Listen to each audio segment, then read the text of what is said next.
This is our documentary called Education versus Appearance, and we wanted to find out whether appearance or education is more important in this day and age.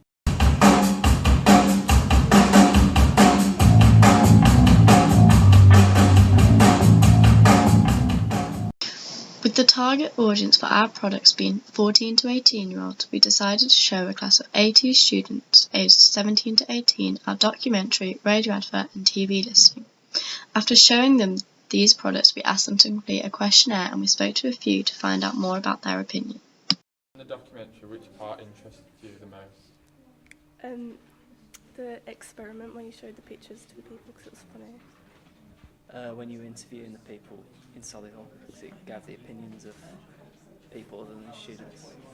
I think the Hollister model was really good because obviously Hollister is quite controversial for hiring people who are more attractive than educated. I think I'd say the presenter. I thought she was really interesting, and I also liked the stats. I thought that they were quite good. From our questionnaire, we found that 47% of the class found the experiment the most interesting part, with the following 37% finding that Vox Pop's the most interesting. Last, 100% of people thought that our experts were appropriate. Our experts included Paul Ashdown for the education side of the argument and Sinead Bates for the appearance side. Paul was a very good Paul because obviously he's the principal, so obviously he's had dealings with people based on their appearance as well. Yeah, the Hollister one especially. Yeah, because they showed like both sides of the topic. They cause you had the principal, and he was obviously all for education, but then you had the woman from Hollister, and she was all for appearance. I spoke to people from my secondary target audience, which was parents and teachers aged between 35 and 60. I found out what they thought of our experts. I think the fact that you'd got the educational expert talking about how important education is, and a model talking about how important experience is in her role, I think gave a balanced view to the question about education versus appearance. Yes, I think they were very interesting. The preferred reading for our documentary was that appearance was slightly more important than education. However, we wanted to create a non-biased documentary in order for an active audience to draw their own conclusions. When we spoke to students, we found that 67% of them thought that our documentary was non-biased. Within the percentage that thought our documentary was biased, there was a split between those who thought it was biased towards education and those who thought it was biased towards appearance. You had an equal number of people speaking about in favour of education as those speaking in favour of appearance. In a Western middle-class society, education being important is a dominant ideology. We wanted to see if we challenged this by putting education against its binary opposite of appearance in a documentary, whether this would change people's opinions. I think it has changed, and I still think education is very important, but I think there is a time and a place when appearance is important. Has my opinion changed after watching the documentary?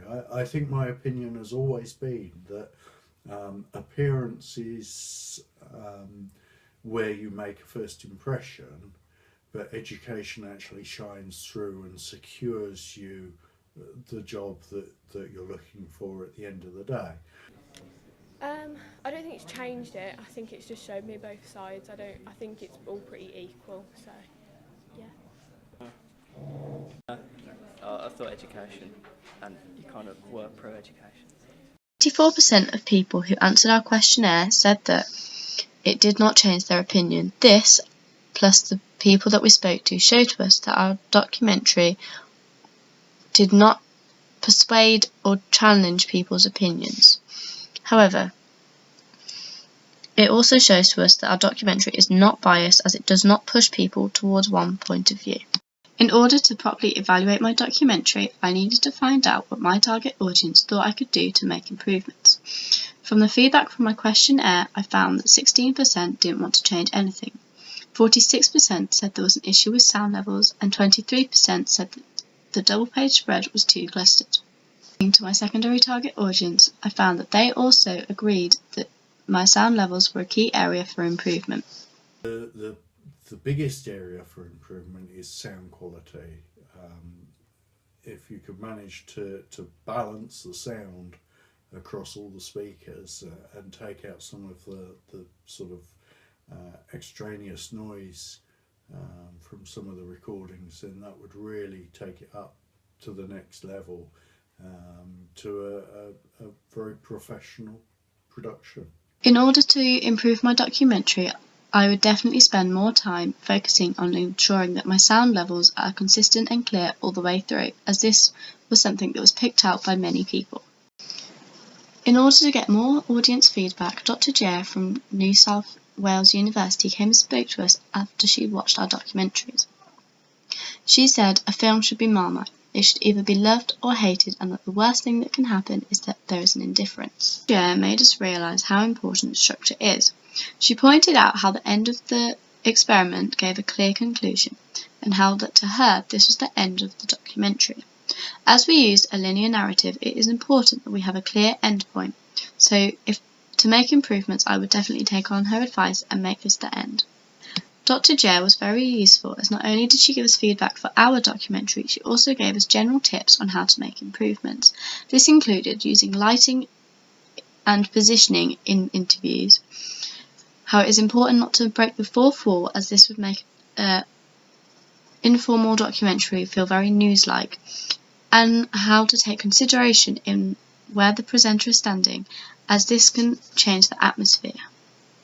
Overall, I was happy with my audience feedback, as I found out that 74% of my target audience were interested in my documentary, and those that weren't said it was due to them already having a strong opinion on what they thought was more important. I learned that structure and sound levels are key in making a good documentary, and this is something that I would take greater care on when making a documentary in the future.